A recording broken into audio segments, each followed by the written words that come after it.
When I grew up here, it was 1959. We moved our family out here, and there was nothing. There was nothing around here, none of these houses, just the mountains that I spent a lot of time climbing up and down as a kid. And my dad moved us out here as a cartoonist. He did this sketch of me back then, old Glen, he called me. And Dad did a comic called The Family Circus based on the family. This is my brother wishing that he was still the little baby in the family. The thing about Dad is he would draw on the walls at home. He would, like here, he's drawn his own face poking out of the door of the studio, little handprints on the wall. He got to do that stuff. I got in trouble if I did that. But Dad was like a kid.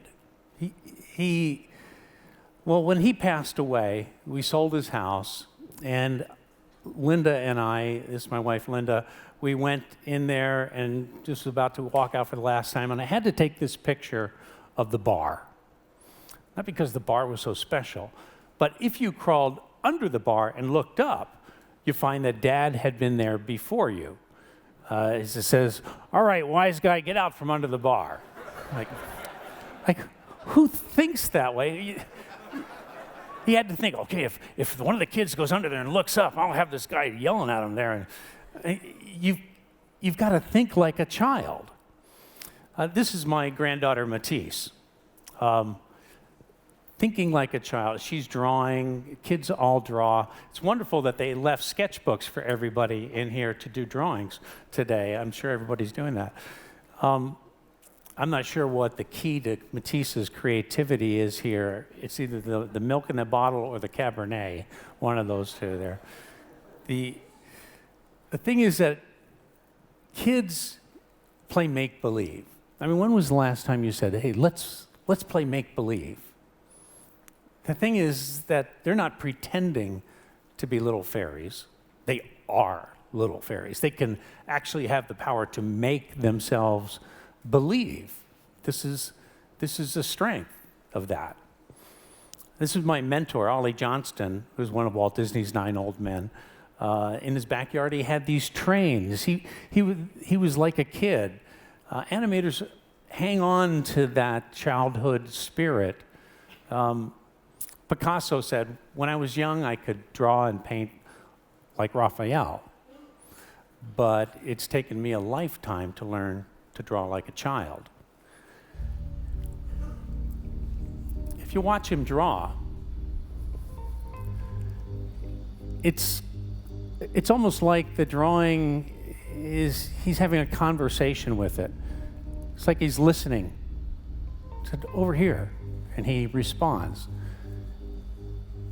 It's very carefree, it's not rushed.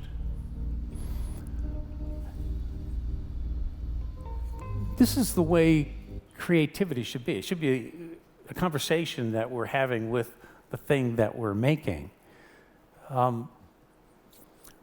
So as Disney went through this transition from hand-drawn to CG, I started asking myself, so what is drawing? If you hold a pencil, a pencil is the simplest tool of any that you could have.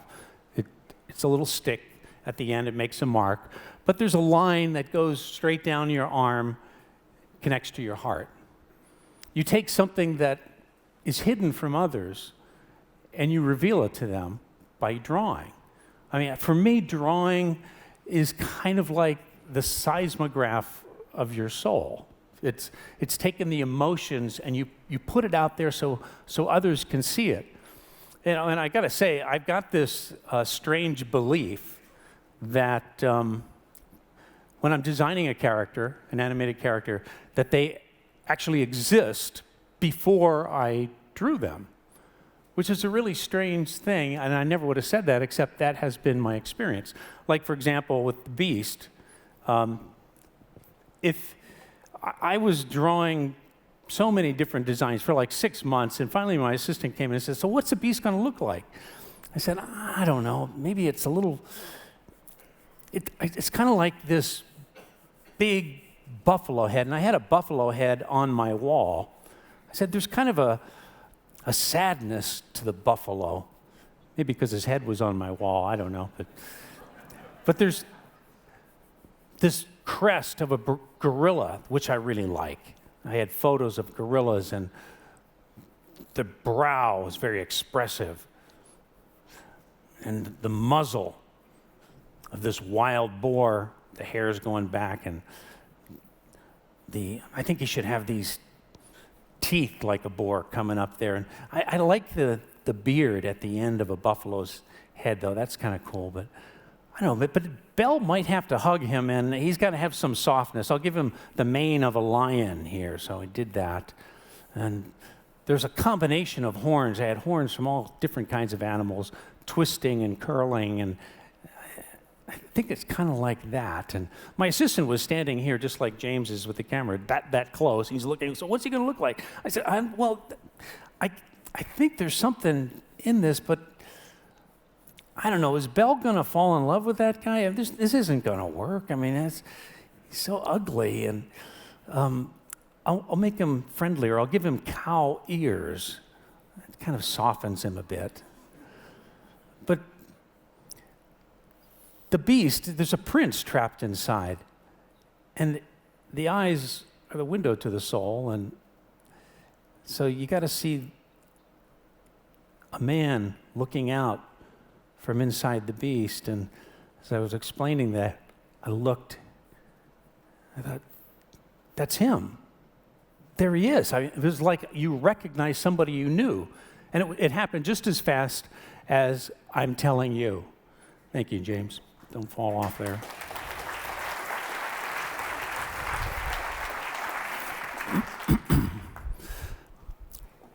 So when I was a kid, I would draw, but I wouldn't draw to do a drawing.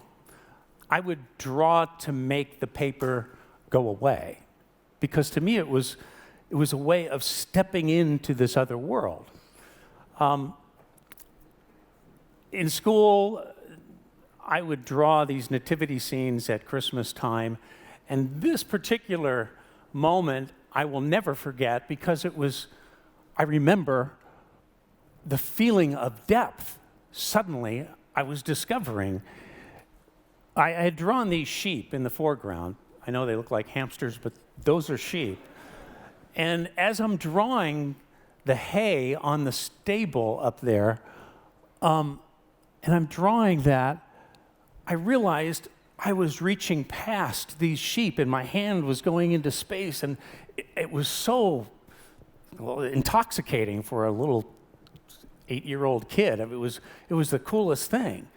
And I never forgot that desire to step into this world. Walt Disney wanted that, and he created a multiplane camera. So if you watch Bambi and you're moving through the forest, it's the camera moving through those levels of glass that the artist painted on to give you that dimension. For Tarzan, I wanted to move through the jungles, and so we built a system called Deep Canvas, where the trees would be sculpted with the computer, but I could animate in space. And so we did this first little test of animation.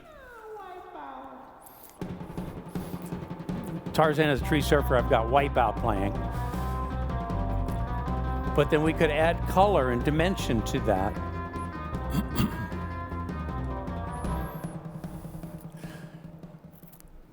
And it was very exciting to start to feel like you could express depth and dimension the way it always worked in my mind.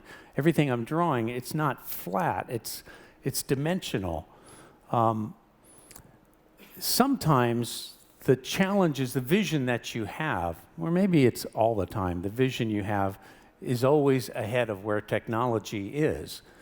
On Rapunzel, the hardest thing to animate in computer animation is hair, because think of a whole bunch of hair as millions of little metal tubes that if they bump into each other, they boing, boing, boing, bounce off. And so the software engineers at the studio said, it would really help us if you would not have Rapunzel touch her hair.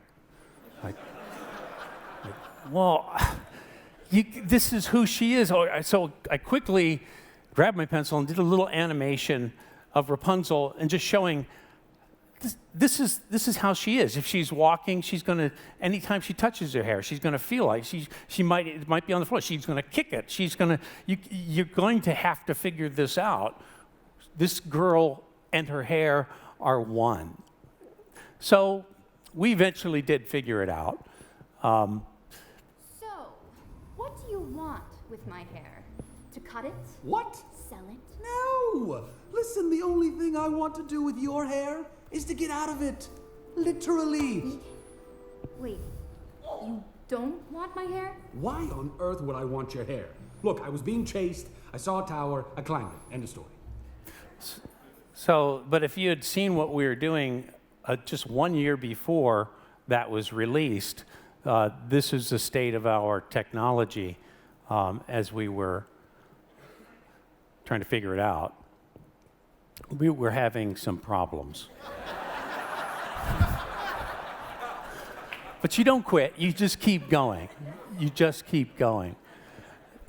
Now, I had been at Disney nearly 40 years at this time, and I was beginning to feel there was something calling to me to do something new, and I didn't quite know what it was. It was like a pathway was going out there, but I wasn't going to find out unless I went down that path, and around that corner something was beckoning, and I didn't know what it was, but I loved this place where I had a team of artists with me, and it was scary to leave. And I read this wonderful quote: "Whatever you can do or dream you can do, begin it. Boldness has genius, power, and magic in it. Begin it now." So I left. And an amazing, wonderful thing happened. I got a call from Regina Dugan at Google asking me to come up. They had this wonderful new technology. So this was our first step with our little company. We went up there, and she showed me on a phone this tiny little screen and said, "Look, we're using a new technology where you can actually follow the animation. You have the camera, and you can move in any direction that the character goes. You're putting the camera in the hand of the viewer." First I thought, well, why would I want this tiny little screen when I've got the big one? And I realized it wasn't a screen at all. It was a window into this dimensional world. So I said, yeah, I like this, so let's do it. So we started working on this. The first day at work, though, I had been animating 24 drawings for 1 second. And one of their programmers said, so Glenn, it would really help us if you would draw at 60 frames per second, 60 drawings per second. I was like, oh, that would help you, wouldn't it? But how am I going to do this? I couldn't figure it out. How do you make this jump to transpose that? And Picasso had said, I'm always doing that which I cannot do in order that I may learn how to do it. And I remembered that on the desks of the 9 old men, they each had one of these. And for them, animating at 24 frames a second was just as strange for me as 60. And the way they figured it out was that clicking of a metronome. Every click, 24 drawings would go by. And so all I needed to do was remember, okay, that's 24, 24. Oh, it could be 60, 60, 60. And we started to work together as this wonderful little team. One half were the very analog, hand-drawn, and then the guys, the programmers, working with the algorithms. And as we would discuss, I realized, hey, they need to understand what I'm doing, so I taught figure drawing classes in the evening to our programmers at Google, and then they started to try to teach me algorithms. It was much more successful me teaching the figure drawing. But this story that we developed was about these two a little boy, a little girl. It was a love story. And as they grew up, they circled around one another, and you watched them grow. And it was no longer a linear story. It now was like Regina Dugan, the head of this group at ATAP Research, she came up with this little sketch saying, it's more like a double helix. You've got these two spiraling stories that are wrapping like a double spiral staircase where you can hop between one and the other. And I'm going to show you Duet. That is the little film that we animated using this technology. Thank you.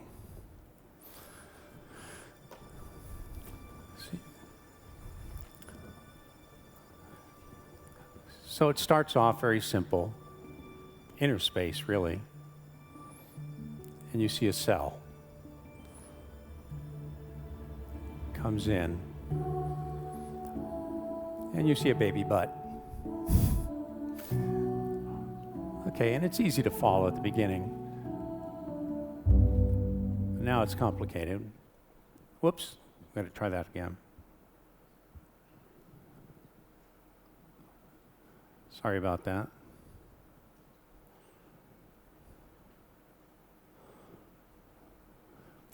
So, and this is, okay, so now you got to follow one or the other.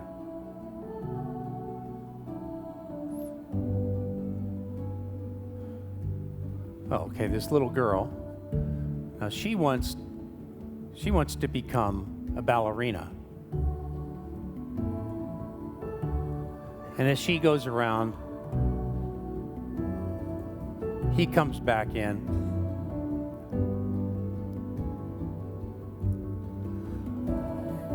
And we can follow her, and he goes off on his own adventure.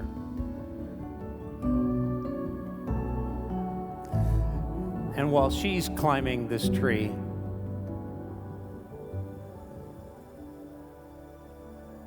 he's climbing the other side of the tree. And you can go up and explore and look around. And if you get lost, there's a butterfly that comes in to lead you back to where they are. And we've been waiting for you.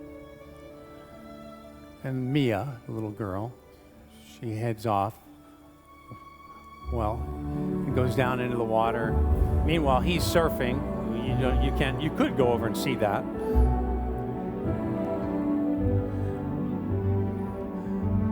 And while she's dancing, he comes around just in time and catches her.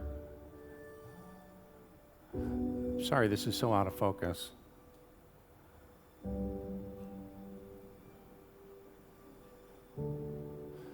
So he's going over on his adventure. He wants to discover nature. Meanwhile, she wants to be a dancer.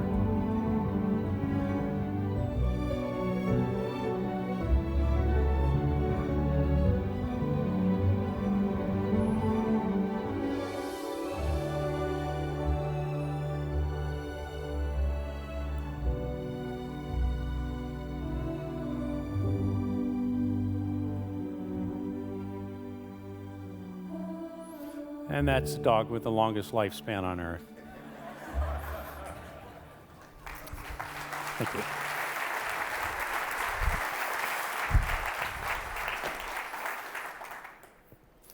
So, in a kid's mind, everything is possible. There is no limit to what you can do. I love characters that believe the impossible is possible. Ariel represents that the most for me of the characters that I designed animated. Ariel wanted more than anything to be part of a world that was out there, but she had no business believing it, but somehow she was going to cross that barrier. And so I'm a 33-year-old guy animating a 16-year-old mermaid. I'm an actor with a pencil. I'm living in her skin, and I'm feeling all these emotions. And I suddenly got cold feet like, gosh, as she's swimming up and she's going to reach out and, oh, she wants to be there and drifts back. I'm thinking, everybody's going to know how sappy and sentimental, and I can't do this. But I couldn't stop Ariel. She did it anyway. So I'm going to show you this little clip, and you're going to have to take off your HD glasses, and this is old 80s technology, but it's the rough animation, and you're going to see animation drawings look like that, right? But before they're like that, they look like this. And there's some very scribbly, like I said, the seismograph of your soul. It's just this explosion of scribbles. But I want you to take a look at this as a way of communicating this idea of reaching out to step into a world that somehow you believe you can be part of.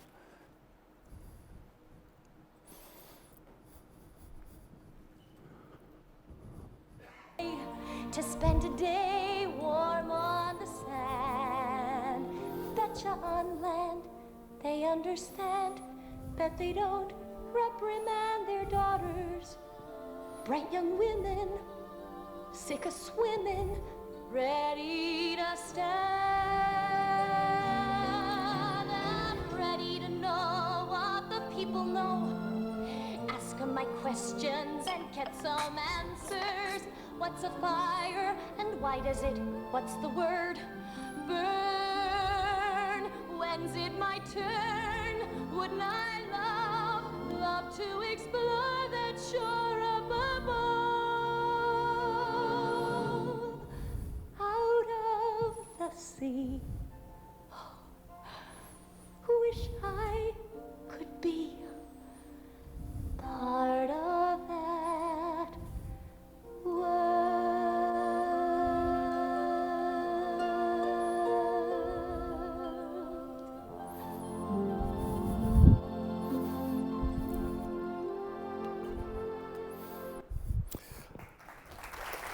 Thank you.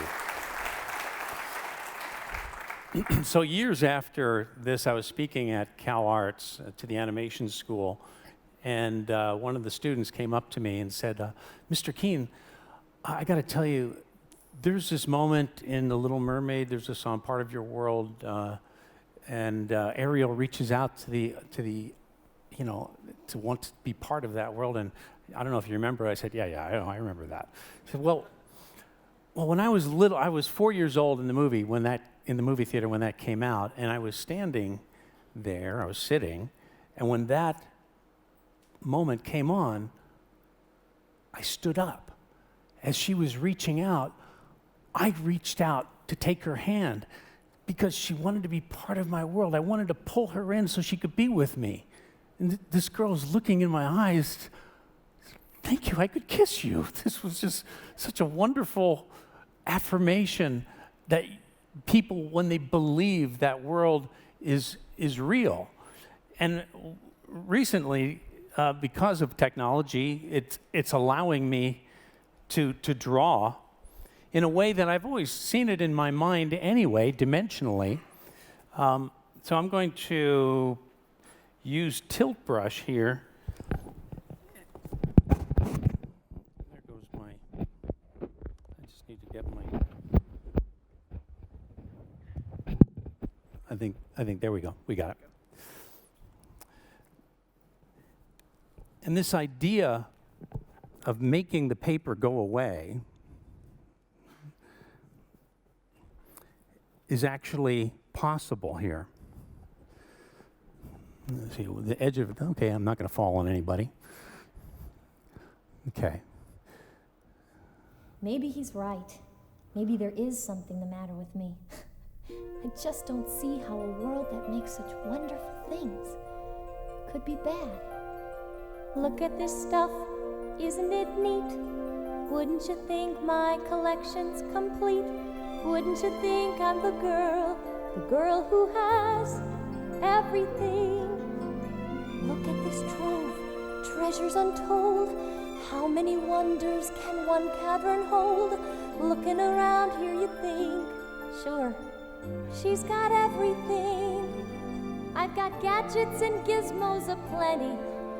I've got who's-its and what's-its galore. You want thingamabobs? I got 20. But who cares? no big deal. I want more.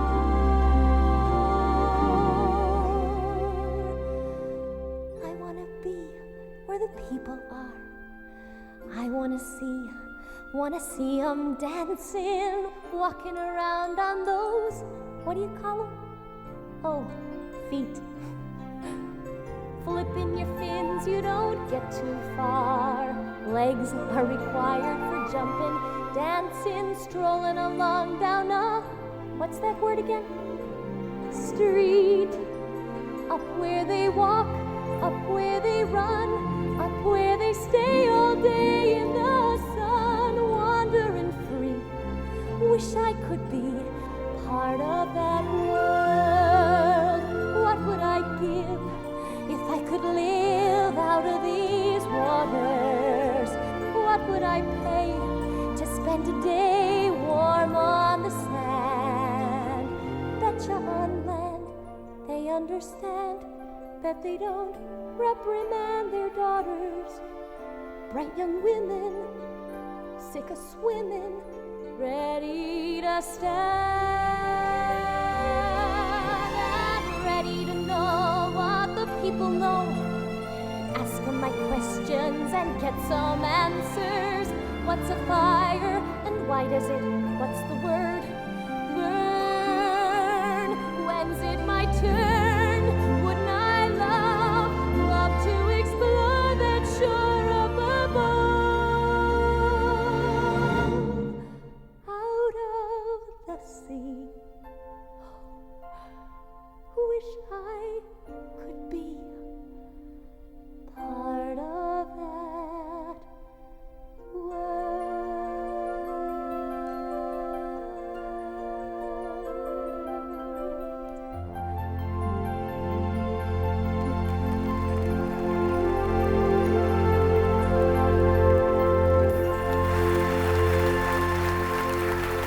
Thank you. Thank you.